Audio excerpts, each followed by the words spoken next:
Hello, everybody. It's Wendy Sue Costa. I'm here with the amazing Laura Dewey.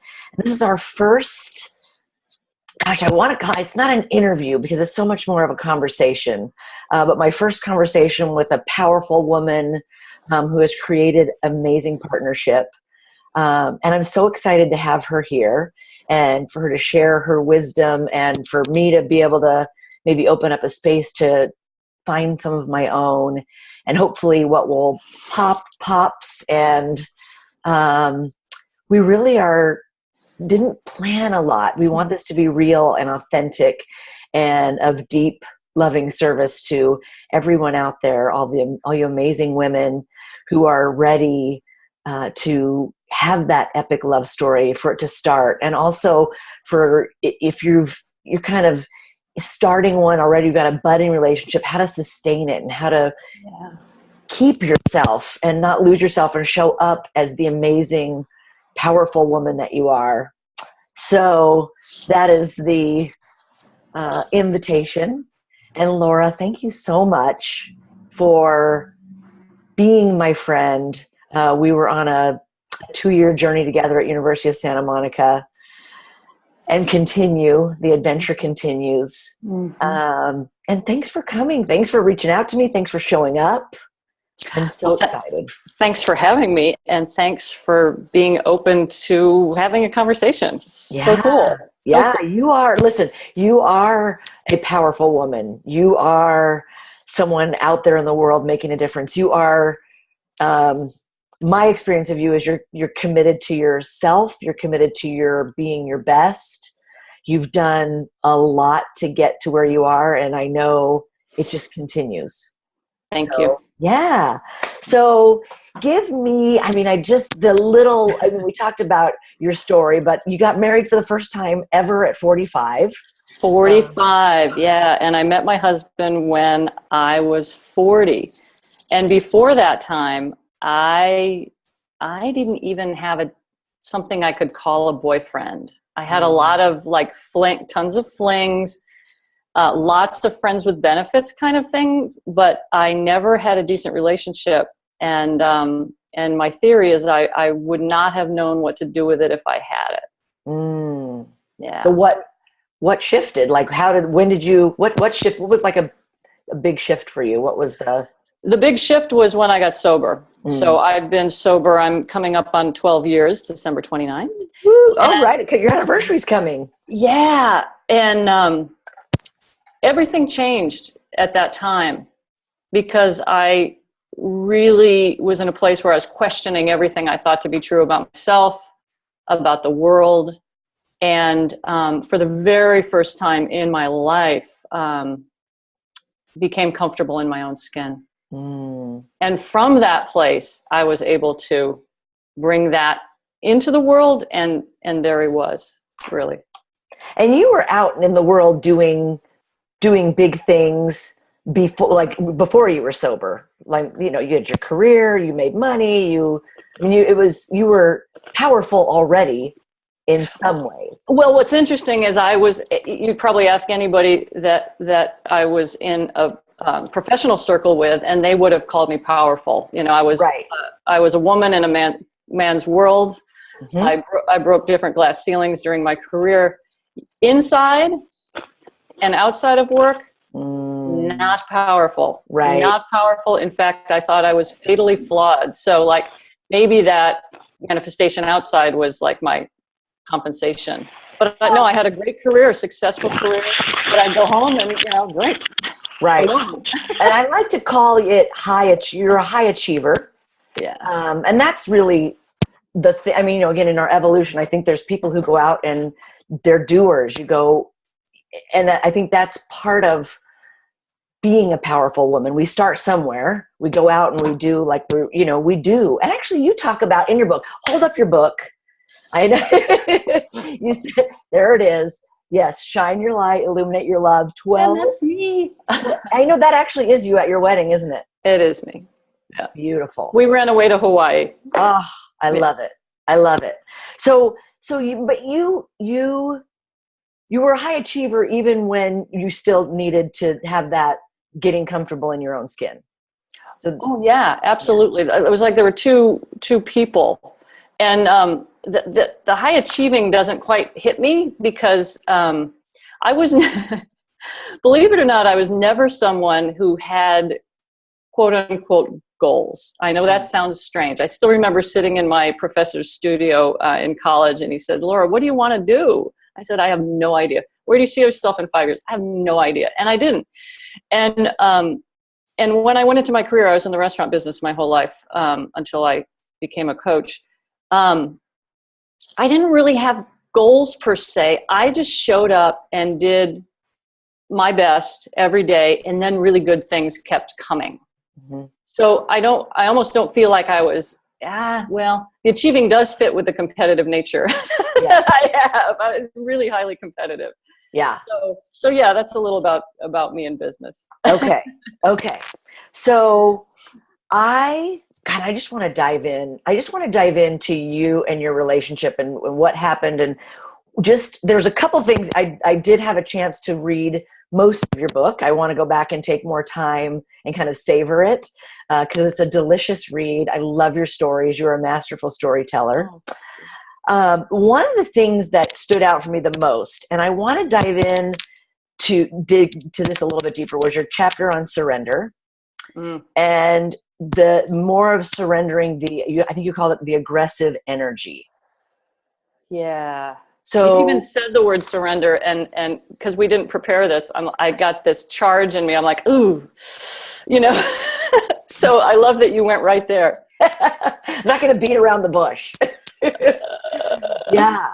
So what came up just now? Let's go with the energy. Well, I remembered the story in that chapter. And, I'm a crier, so here I go. I did give you that disclaimer. Yes. And surrender is a big word in the recovery community. So there's a lot to it. And then I just read the surrender experiment about 2 weeks ago. Oh my God. So surrender is very loaded. But if you want to talk about we'll start with the energy. Like there's making things happen, and then there's allowing things to happen.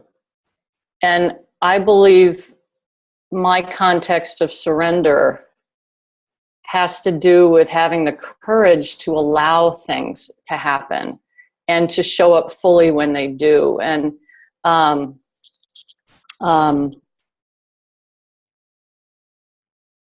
I lost my train.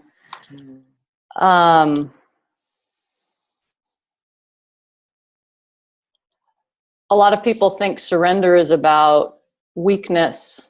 And I think it takes tremendous strength and courage to let go of all the bullshit and let go of control. Oh my God. I had a tight grasp on life. And one reason is I was just so full of fear. And so to let go of that and to even entertain the idea of letting me be me, just the way I am, that was scary shit. That was really scary. And changed my life. And the story in the book is about the night I was pretty sure I was going to die from my alcoholism. And I was okay with it. And that was not normal. And so that was my bottom, that story. And I didn't stop drinking that time. I mean, so it was my bottom, yet not the end of my drinking, if that makes any sense. Well, it does. I think just because you hit rock bottom doesn't mean you start coming up. That's right. I mean, you can hang out down thank God it doesn't get any lower than the rock bottom. There's always a new low. There's always a new bottom. It's true. Part of me hopes not, but I know that's just my optimism. But the piece, so you said something, and you said being able to show up fully when things happen. And then the first thing that came to mind was like, how about showing up fully when they don't happen also? Well, that's what's happening, in a way. Do you know what I mean? Tell me. Like the not happening is what's happening. Right. Yeah. Right. So, I Okay. mean, Yeah. whatever comes, just being there to face it. Whatever comes, what you want, what you don't want, what you think should happen, what you don't think should happen. It's all what happens. Right. Yeah. And I think that, so I'm imagining my people, my powerful women ready for partnership. They're in the process of, these are creators and manifestors, and they're powerful. And there probably is that, that masculine energy and the feminine energy, right? That's how we are. So did you shift? Well, let me ask you, actually, I'm assuming, but was there a shift from your like more masculine, like you said, that aggressive energy of making things happen to allowing things to happen? Was it you hit rock bottom and had no choice? Was there something you did? Oh, I think I want to talk about Alfred, my husband, rather than alcohol, because I think we'll get off track if we go down that. I'm willing to do that, but not with this question. So I've always had a tremendous amount of masculine energy, and I feel like I'm more masculine than feminine. I have always preferred the company of men to women. I'm an introvert by trade, as you and I were talking about the other day. And so I have a tremendous amount of masculine energy. That said, I don't think a lot about gender. And maybe that's strange, but even in my work, I didn't think of myself as a female leader. I was a leader who happened to be female. So I don't think a lot about the masculine and feminine energies. But if we're talking about making things happen versus allowing, that really came up in my relationship patterns. I spent my young life trying to, I loved the chase. I wanted to get him, whoever he was. And if I did, one of two things would happen. He wouldn't want me, or to keep me, I say in quotations. And of course, that would be crushing. Mm-hmm. Or he would want to keep me. And then I had to run as fast as I could. So it was this hell of push, pull, push, pull, push, pull. Mm-hmm. And my pattern was to find deal breakers and run. Right. And if they weren't there, I would make them up. You know? Yeah, I do. Because I had to make him wrong so I could get the hell out of there, because I had no idea how to be close to anyone. Mm. So when I met Alfred, by the way, I want to tell that story about intention setting at some point, because it's a pretty neat part of our story. But and we started seeing each other. I was very aware of this old pattern. Mm-hmm. I'd been sober for a year. I'd been doing tremendous work on myself and my self-acceptance for a year. And I thought, maybe, just maybe, I'm capable of having a decent relationship at this point in my life. And I guess I'm telling the story now. Yeah. And I was also reading The Power of Intention. I had discovered it for the first time. And so I felt really powerful in this time of, grounded in my sobriety, comfortable in my skin, and now the magic of the power of intention. And so one day, I still remember I came up with this prayer, or this intention. God, thank you for my husband. I pray that we're both doing the work necessary to meet, and that when we do, we'll have the wisdom to recognize each other and do your will. Mm. And that was huge, because I never used the word husband in any of my inner dealings or outer dealings, and I was saying, wouldn't even say it to yourself. No. And I was saying, hey, I know he's out there. Where is he? I hope we're both working on ourselves so we can find each other, and then show up. And so like a month later, I'd say that like every day, at least once. And like a month later, here we are, connecting. And he did everything he said he would do. He became the man I always wanted, right? I couldn't even make him wrong if I tried.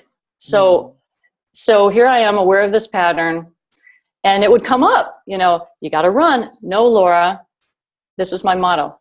Keep showing up. Don't fuck it up.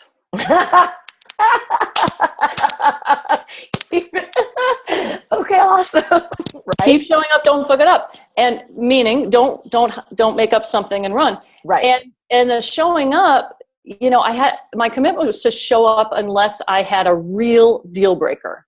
Right. And there were none. And part of me was pissed. What were your deal breakers? I mean, I get it. Who knows? Abuse. I was such a new person at that point. I can't even tell you what they were. Abuse would certainly be one. Respect. Things that I didn't want in my life at that time. Yeah. Smoking may have been a deal breaker. But you didn't have anything, like I think maybe in your past pattern, you probably had lots of deal breakers, right? That you would just find and pick. Oh, absolutely. Out there. He likes purple, whatever. It's Tuesday. That could be a deal breaker. But at this point, you kind of honed what you were willing to. It's like what as Alison Armstrong says, I'd rather be alone than go without blank, or I'd rather be alone than have this in my life. Right? Those are the deal breakers. Those are the real ones. Yeah. Like, I'd rather be alone than have this or go without this. And I have no problem being alone. So that was an issue with this whole partnership thing. Is I'm content as hell by myself. Now I realize I'm really good in partnership, but I didn't know that at that time. And Alfred did not fit your vision. No, he did not. He did not come in the package I expected. Now, it's important to note that I was discovering some sort of faith, or like getting a new idea of what God is for me. And by faith, I don't mean religion. It's more of a spiritual outlook on life. So I believe, since I set that intention, and here he shows up, and this is what's happening, I felt I had the hand of God, or whatever that is, at my back, like saying, keep showing up, don't fuck it up, right? Yeah. And like I felt that this was bigger than me.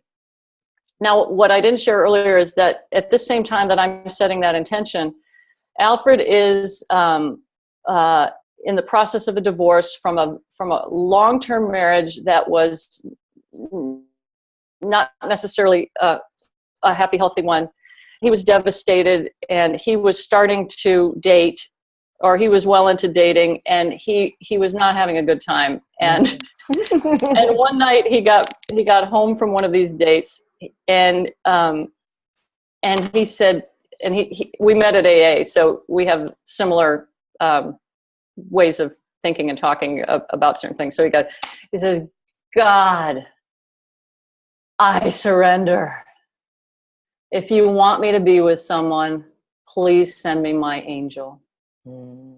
And so then I appeared, So I'm having my intention. He's having his. He was experiencing all these crazy, he called them crazy bitches, sorry.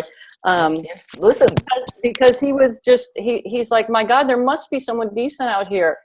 And so when we found each other, it wasn't just me that felt God was involved, it was him. And so it was like, for both of us, it was bigger than we were. So we felt an obligation not to fuck it up, if that makes sense, which was helpful, Right. Oh yeah, it is helpful. Well, and it's funny. I want to like highlight that there's that surrender again. Yeah. And it's funny. I have my friend Stacy Nelson. She's actually writing a book, I think, called Active Surrender, or that's the theme. But it's that he surrendered, but he didn't. Like, he asked you out, right? I mean, he didn't like sign off, or, of all dating and all women and all, he didn't, there was no like, I'm out. This sucks. These crazy bitches are everywhere. I'm out. He just like, I just surrender. Like, there's that, it's active. It's instead of continuing to drive the process, it's allowing, again, that energy of aggression versus opening and allowing. And sure enough, yeah. So and he still had to say yes. He had to say yes to the impulse to ask you out. right? It's like there's still this, because it's like I talk to so many people and they're like, they're so disillusioned, they're so frustrated. Dating can be rough. It can be tough, and it can wear on a soul. It can wear on the heart. And so I don't want, it's like I'm always like, but you have to. There's that push pull between the surrender you've been talking about, and still the willingness to say yes, and men and women can ask people out, of course. I do prefer when the man asks the woman out, but that's certainly not, a prerequisite. But I just kind of wanted to like touch on that. It's not a resignation. Yes. And I kind of believe now, and I have I'll tell you how we ended up, going out officially. But when I coach people, I tend to encourage them to say yes to people that ask them out. Mm-hmm. Me too. Because, and even if you don't want to go, because if you don't want to go, that's like the ideal place to practice being you. 100% you. Because hold on a second. Hold on. Because say that again. Say that again. You blanked out a little. Because you have no attachment to the outcome. Right. So you can be unabashedly yourself. Yeah. And then like watch yourself in that. Like, how does it feel to be yourself and not care what they think? And then try to bring that in to somebody that maybe you like a little bit. Right. And do you change? And just observe yourself. And then somebody that you really like, how does it change? And it's just all learning. It's all practice. And something cool may happen in that first one when you didn't want to go out. And I've heard more than one success story. Oh yeah. Where they end up being, having a really good match, probably because. Oh, totally. Yeah. Because and it's like that. I just think there's this. So this is what happened to me when I was dating, is like, if it was someone who I thought was really cute and handsome, and I did in the beginning date like younger guys, and I just got like stupid, like my sense of humor left the building, and I got all in my head about like an old lady, and like and I was like, okay, that's a disaster. When I say cuter than that, I mean the whole package, right? I'm way better than that. Yeah. And I just couldn't quite, I just was so mind fucking myself. But the ones where I was like, oh, okay, whatever. I'd show up and I was funny and we had a great time. Yep. And it's like, it's just so backwards. Yeah. Especially like, so, we're talking about epic love stories. Right. So even that, I love the way it sounds, and I love the way it tastes, and I love the way it feels. But even that is almost setting up the wrong, beginning. Yeah. Well, it's expectations, they're deadly. Uh-huh. And that's the thing. I really think I have my opinions, and I just believe that there are many really amazing men out there. And I know a lot of them. I know more amazing women than I know amazing men. I'm inviting that to shift, because I'd love to, I don't think I'm going to be a matchmaker, but I'd love to, to spark some introductions in this community that we are building. And I think there's men out there that are amazing and have amazing strength of heart and generosity and courage and strength to like take these women, these amazing, badass, powerful, spiritual goddesses they're doing all kinds of things, and like, just, I can't see my arms, but I'll bring them in here. Just hold them. Yeah. And I don't know that they're being recognized. I fear that they're not. That is my fear. Mm-hmm. What was your experience with that? How did Alfred show up like that for you, or did it surprise you, I guess might be. Can you ask that question again? You froze for a second. How did Alfred surprise you, like with his, I don't know. I mean, I get that when you first, you're like, he's not my type. He's not, you like bald with a big nose. I freaking love that, by the way.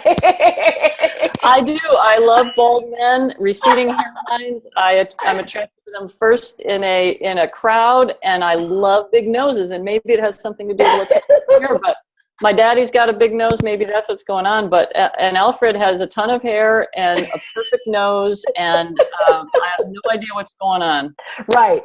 But then I want to know, like, where was the surprise? What surprised you? What turned your like, oh?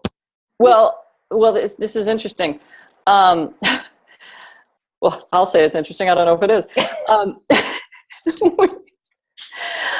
At this time in my sobriety, I had this palatial home in Arizona, and I had invited a woman to live with me who had the same sobriety date. And this was important because I was so used to being alone. And so it invited some sort of community into my life. So that was a really important decision.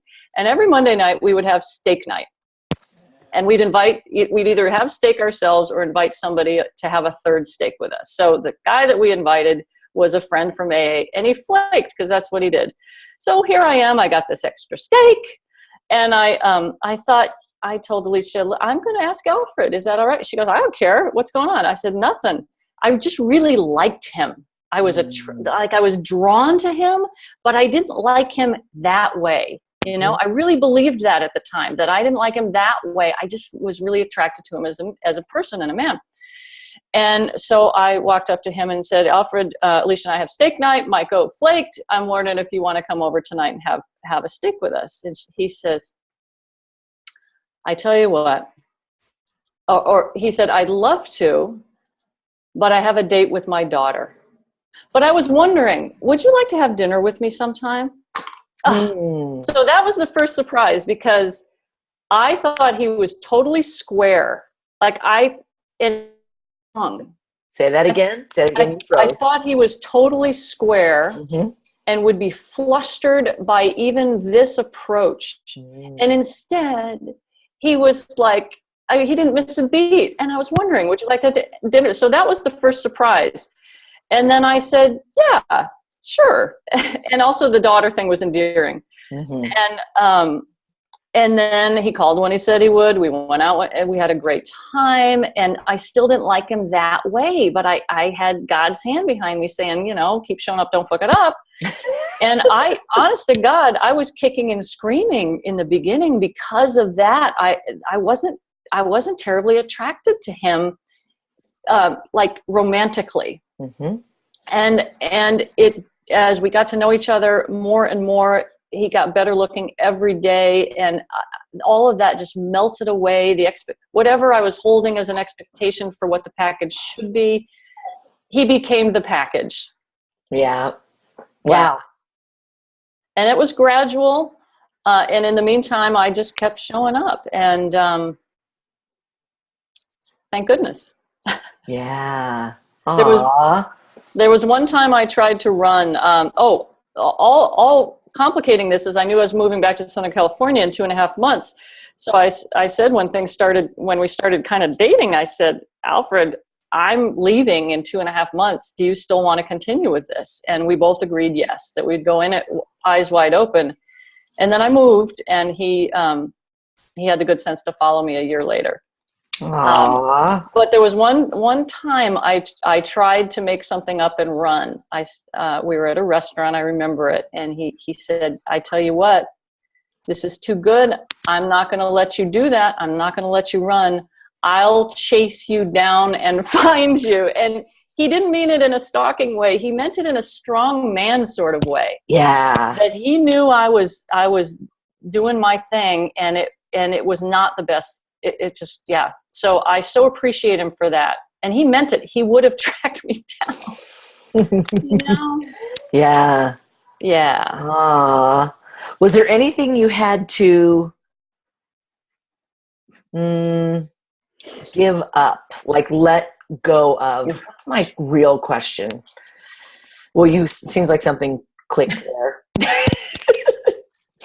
Well, the first thing I had to let go of was my solitude. Mm. And my only considering myself ever really in any decisions, I had set this up so I only had to be concerned with me, what I want, what I don't want. And all of a sudden I had another consideration. Mm. And it was strange at first. That's why living with Alicia was really important, because it gave me a glimpse into what having another human in my sphere would be like. I think this is like, this might be one of the little pearls for our people here. Because I think once you get to a certain point in your life and you have been that autonomous, independent, there's a certain amount of freedom. Total freedom. Yeah.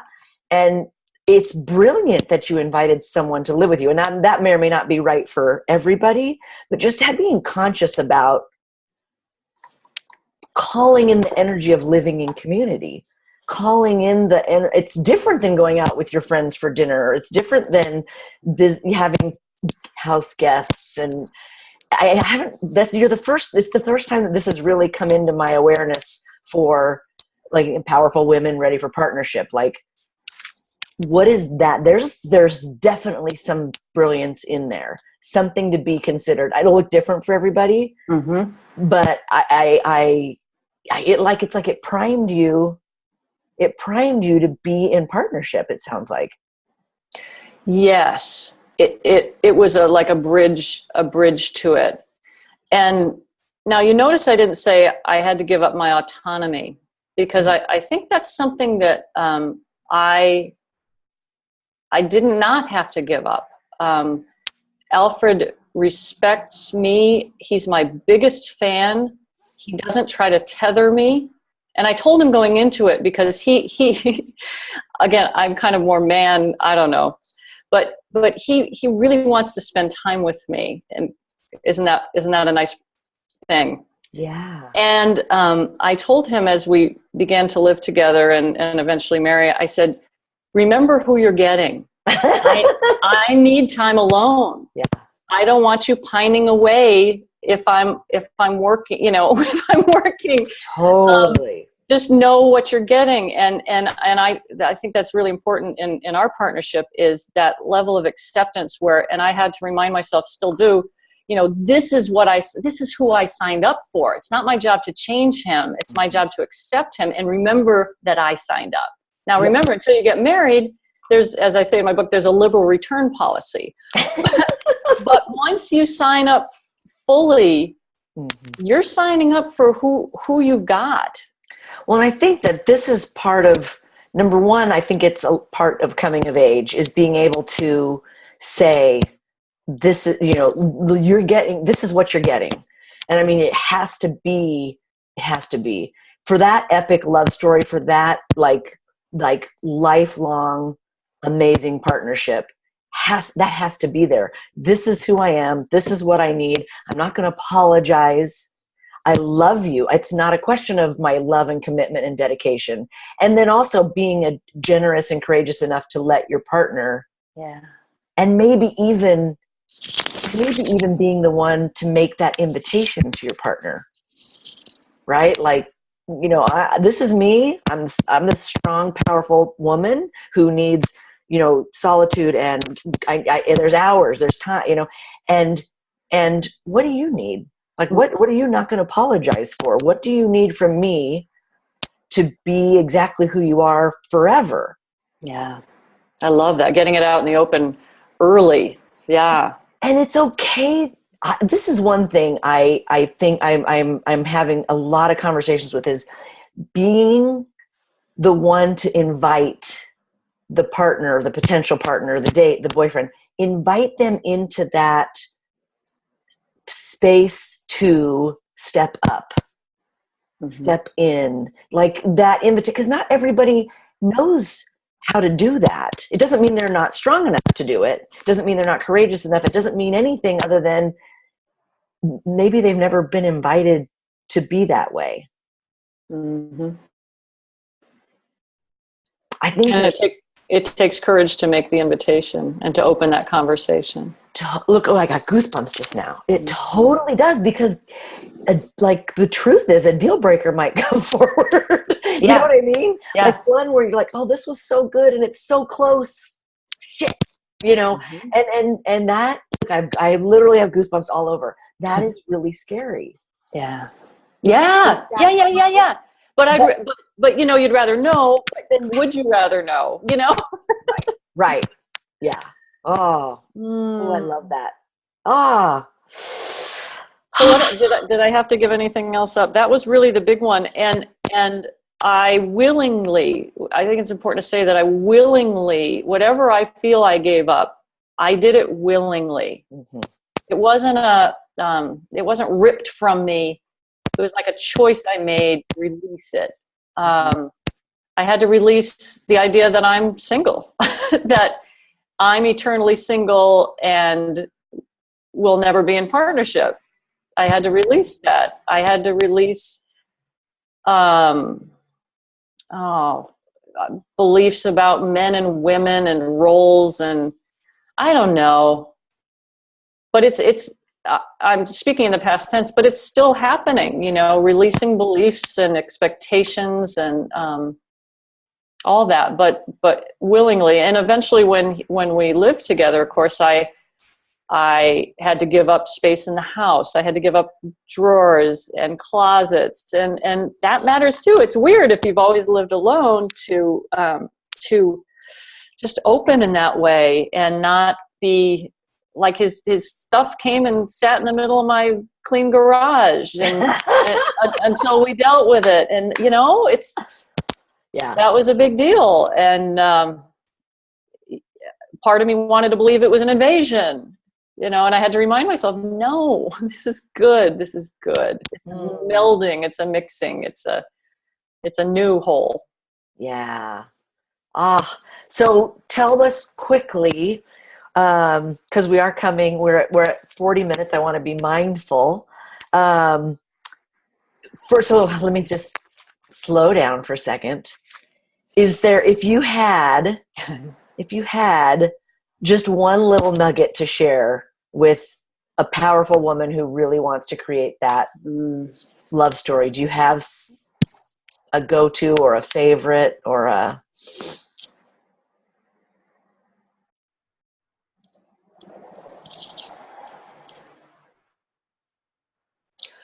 I can only speak from my experience. And I know there are many people that will hear this that do not share this experience with me, but it was my experience. And I do know people will relate. I grew up thinking that that I didn't belong out with the people. That my mother was a hoarder, and I'll be quick. And there was a lot of shame around that, and the shame from the house ended up being shame around me. So I had to hide me my whole life. I excelled outside of me, but that wasn't me. That was my work. And so I could only meet such a quality human and be with him if I learned to love myself deeply and accept myself deeply. Only then can I accept the profound love that's coming back at me. Yeah. So there's no accident to the fact that after I got sober and began to really work on myself and finally be comfortable in my skin, that he was right there. Like he was right there. I didn't have to search. He was right there, and because of where I was, I could recognize that. Kicking and screaming at the beginning, but I could recognize it. So I would just say, if you're someone who feels unworthy, begin with yourself. That's my nugget for myself and others. I love, and it is. There's one thing that I actually I believe this to be totally true, is the amount of love that we are able to receive there's a ceiling, and the ceiling is how much you love yourself. Yep. there's goosebumps again. And that is, it's so simple. And I mean, I believe it's true, and I would love for everybody else to believe it's true. But it's so hard. It's one of the most challenging journeys, and it never ends. Never ends. That critical voice can get real quiet and can be totally, in check, but it never ends. And the second, it's true. The second I actually went like, I deserve so much love and acceptance. Like we're not getting into my shirt, but I was like, this is bullshit. Like, this is total, utter bullshit. Nobody deserves to be loved like that. I deserve to be loved and cherished epically. Yeah. And then I had to claim it, and God, it took time. It took time. Yeah. But then all of a sudden it started getting reflected to me, like, oh, that's weird. Oh, really? Wow. Oh, and it was from everybody. It was my parents, who, by the way, love me epically, right? They love me. All of a sudden I could recognize more love. My friends, like, it didn't start immediately with my now amazing lover and partner and my Tony, but it just started showing up. It just started showing up. I was loved deeper. So I love your nugget. And I want to add one more thing, if I can. Please do. And it has to do with mindset and intention. It's so easy, if you've been beating your head against the wall, to believe that there's no good men out there. And I would just encourage you to believe there is. He's out there. Because when we believe there is, we look with different eyes. Like, if somebody says there is a needle in that haystack, you're going to dig differently than if they say there might be a needle in that haystack. Yeah. It's like an Easter egg hunt. I know there's an Easter egg, I'm going to find it, rather than walking through the meadow. And I don't mean find it in an aggressive way. You'll be open to seeing it when you encounter it, if you believe it's there. Yeah. And what is that? It's a place, being in an epic love partnership. It's a place to come from, not a place to get to. Like, what would a woman in an epic relationship do next? If I had this partnership, what would I do next? What would I say yes to? What would I expect? What would I, what is it, that grateful and awestruck? I know that's not exactly what the chapter was about, but I just love the title so much in your book. It just says optimist to me. It's just optimistic possibility. So, well, Laura, what else are you up to in your world these days? What have you got going on? I've been in a flurry of fun. I swear to God, something about the fall. I love this energy. I'm a coach. I think I mentioned that. And so I have a private practice, and I think if you had to put a thread with my clients, it would be that I help people walk through fear, because fear ruled my life, and fear is usually what's between where we are and what we want. So I help people do that in a light way. What I hear about my coaching is that there's the lightness and a way of being that makes it seem easy. Not that it is easy, but makes it seem easy. Sometimes it is easy. And then I just gave birth. Grace-filled. Yeah. Yes. That's my experience of you. But go on. Oh, thank you. I should just ask you. And you just gave birth to? I just gave birth to Dewzee, DEWZEE.com. And it's unfinished. It's in process, but there is a website. There is a YouTube channel full of fun experiments. And there is also a Facebook page. And Dewzee is spirit-led, and it's like a way for me to make personal growth fun, accessible, and affordable. And so that's why it's there. So check it out if you want. And then at the end of this month, say the website again.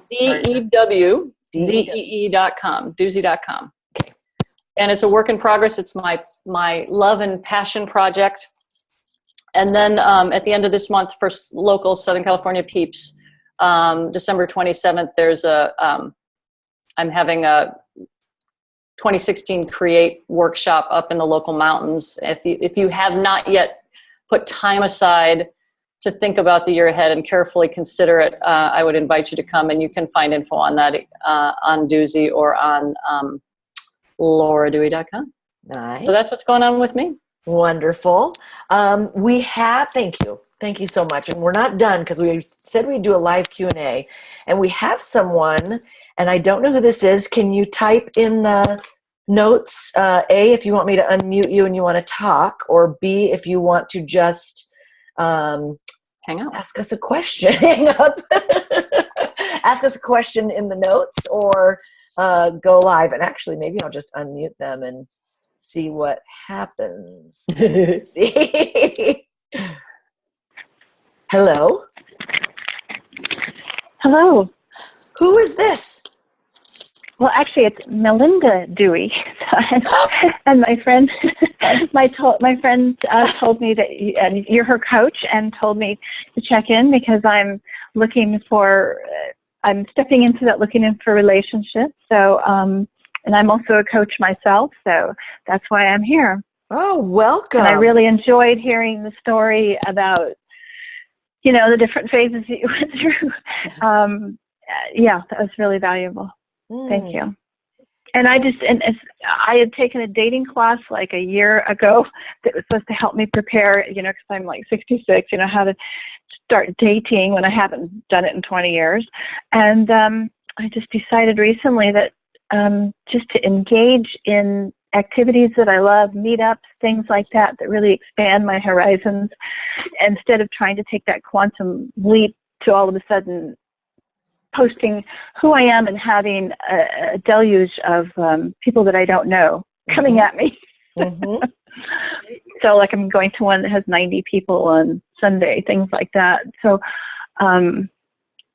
yeah, so I loved hearing it's very inspiring and moving forward. And thank you. Yeah. I don't really have a question. I got more answers than I have questions. Wonderful. Now I invite you to join our community online on Facebook, Powerful Women Ready for Partnership. And I saw that. I'll be doing more of these. Conversations, wisdom sharing conversations. I really appreciate your coming, and I'm trying to. And so, how have you done? So you started doing these things. How's it going? Or are you just signing up? I'm just signing up, and I'm going day after tomorrow for my first one, big one. Right. It already narrows it down to people that already live in the area and already love doing what I love doing. So that's a good start. It's a very good start. Yeah. Yeah. Can I add something? Mm-hmm. It's such a good strategy, Melinda, like to do something you love, because that's when we're most purely us, is when we're, in those, in joy, and exactly. So hold on, Laura. I'm going to someone who's also repeat. You froze right after enjoy.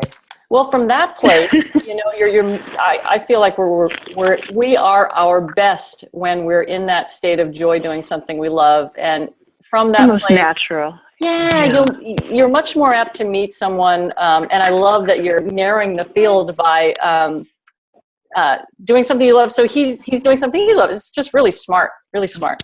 It's really smart. Yeah. Yeah. So and you're gonna have a good, yeah. How are you gonna situations like that? How are you gonna set yourself up to like have an amazing experience? Is it a daytime or an evening time? This one it's a hike, so it's giving me a good 2 hours to be with people, and I'm just going to be really open into introducing myself to everybody and looking at the list ahead of time, like, oh, is your name, whatever it is, because you can see the people's faces and their names and start looking for those folks.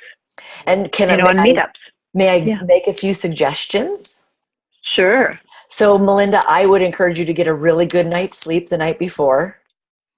And I would encourage you, if there's something that makes you feel, gosh, just I like the word juicy. Some people don't like the word juicy. Like, No, I know what you mean.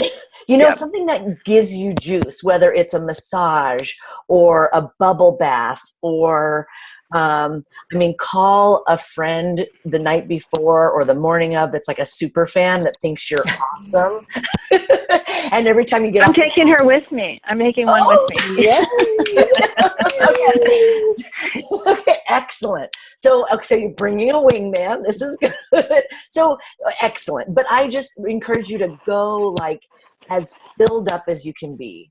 Like for me, when I was doing this, I would go and take a walk on the beach. I would just feel so connected and great. And I just felt, it filled me. It had nothing to do with anything but me feeling good.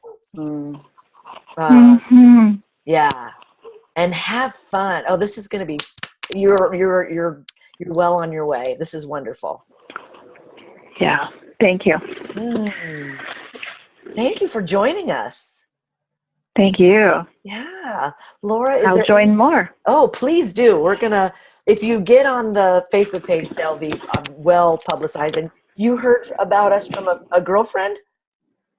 Yes, who is a client of Laura's and just is so happy in this new relationship that she's in. I know who you're talking about. Yeah, so I don't have my buddy to go do as much with. Right. And it's inspiring to see that relationship, unfolding over the last 3 months. So it's really cool. Boy, is it. And she's showing, and she's showing up that same way. Just keep showing up, and when the layers of like, oh, I don't know about this. Yeah. So it's perfect. Oh, I love it. That's love it. Do you have anything for closing, Laura?